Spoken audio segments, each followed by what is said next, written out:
Quanti hanno sperato di fuggire da qualche cosa per inseguire un sogno? Più o meno tutti, almeno una volta nella vita. Andrew Basso, uno dei più famosi illusionisti al mondo, fugge per mestiere.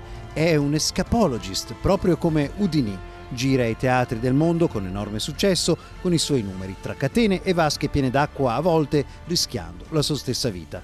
E ora racconta tutto in un libro che presenterà a Palazzo Roberti domenica alle 17 a Bassano, città dove ha le radici la famiglia di suo padre. Un libro, Credi nell'impossibile, l'arte della fuga per essere davvero liberi, che è pensato non solo per i professionisti del brivido come lui, ma soprattutto per chi con l'impegno potrebbe fuggire dagli ostacoli della vita. L'arte dell'escapologia è l'arte della fuga che io presento sui palchi del mondo attraverso prove sott'acqua, liberandomi da manette e catene, però è anche una metafora nella vita per liberarsi mentalmente, per trovare le chiavi per sbloccare le serrature dei propri sogni.